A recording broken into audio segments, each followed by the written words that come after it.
Adriana pulling double duty for PhoneDog.com and today's iPhone.com.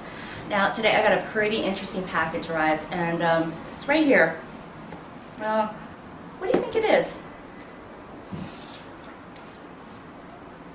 I don't know, but I think we should find out.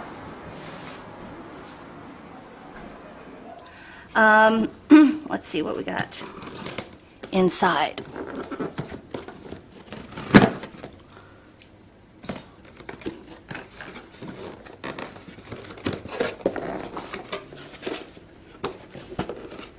There it is, the iPad.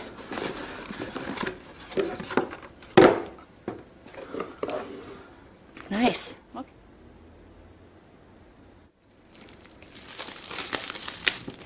Anyway, first thing you see is the device staring at you in the face. Nice. We'll come back to this in a second. Manual. True to kind of Apple's thing here. It's very, very kind of barely there. We got, yeah, barely there. We got like Apple stickers and like an info sheet. That's about it. You've got sync charge cable, USB 2.0, and the return of the brick. You know, I really thought they did away with these things. Like the iPhone 3GS came with one of these little guys.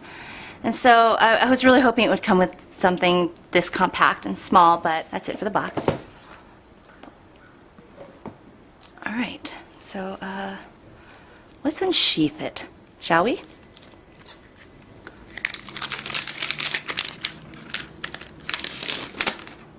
Oh, I love that sound.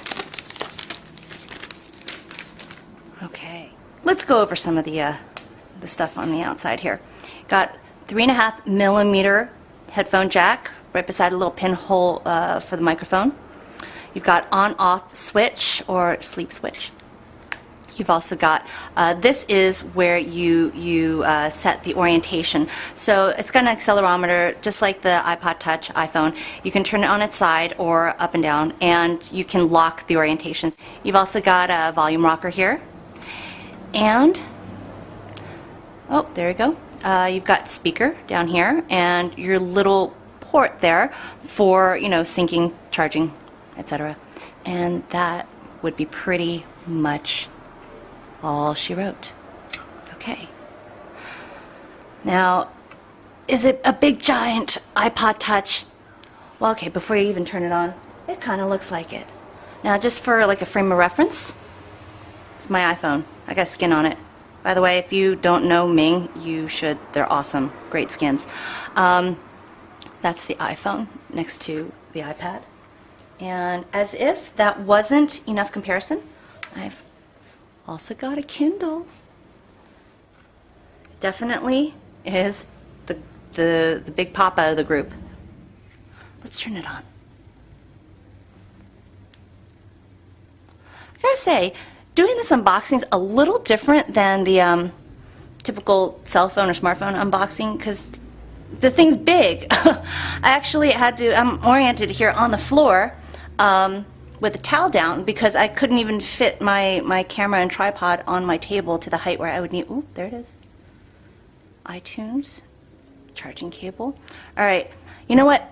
I'm gonna go take care of some business with that first. Okay, so is it sank? I synced.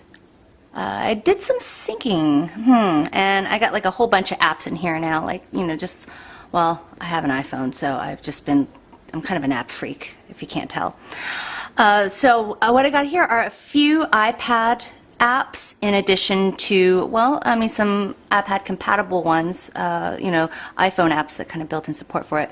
So what do you want to see here? Well, let's take a look at calendar first, just so you can get a sense of like what that looks like.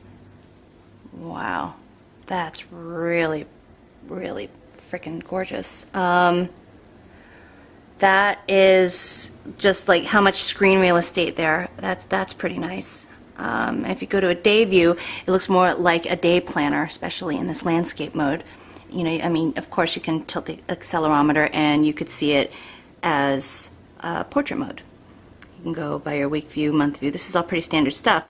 you go to a list view, and there you go. Right now, I'm covering up my friend's phone number. We don't need to see that. Okay, so that's really nice, actually. The extra screen real estate's pretty cool for that. What does the address book look like? Oh, check that out. That actually looks like kind of a standard address book on screen. You know, you've even got the little binding there and like a cover, and it looks like there are little pages. It looks like an old school address book. That's kind of cool, actually. I'm going to hit Safari, and I've got CNN queued up here. CNN.com is one of those websites that Apple promoted as saying that they are HTML5 ready now. How to handle bullying.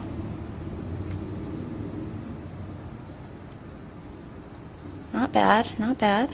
We are continuing our national conversation on bullying. I want you to meet Jody Blanco. She says that she was threatened, beaten, dragged across a parking lot, burned with cigarettes, taunted and teased for years. Lock screen. There you go. Survived. I want to read a line if I can. Topic matter's a little heavy, but video plays pretty nicely and pretty quickly, which is great. That was running off of Safari, so streaming off the website. Let's take a look at ABC Player. There we go. Now you got Jamie Oliver's Food Revolution. Let's watch a sneak preview of that.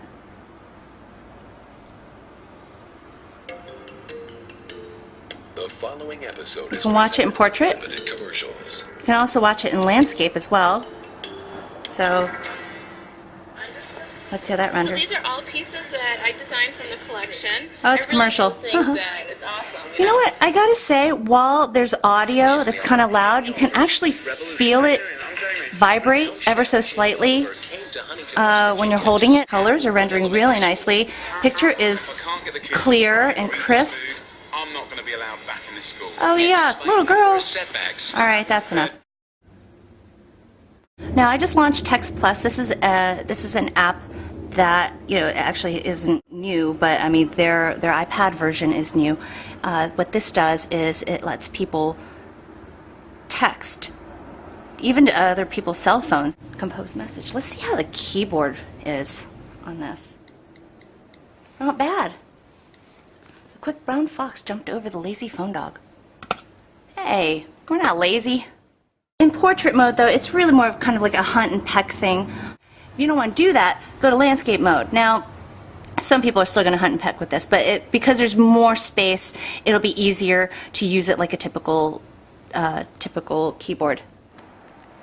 So let's now go to iBooks. You saw this before, I'm sure. It's been all over the webs and on TV. Winnie the Pooh. Winnie the Pooh comes free with iBooks. It's actually doesn't come built in with the iPad. You got to download it from the App Store. But it's, wow, really pretty. Look at that. I don't love this story. I just love Pooh. Full color is great. Go to landscape orientation, and it looks like an open book, which I really, really dig. I wonder how this is going to fare in full sunlight, though. We'll have to see. So, at the end of the day, is it really just a big iPod Touch? Well, you know what? In some ways, yeah. But in other ways, not really. And a lot of that has to do with the way the app developers have been getting creative now that they're sort of like, you know, not bogged down by dealing with tiny screens anymore. I mean, they are doing some amazing stuff. And when I want to play a game, instead of firing up my iPhone or my iPod, I might just go with this instead. That's Aurora Faint 3.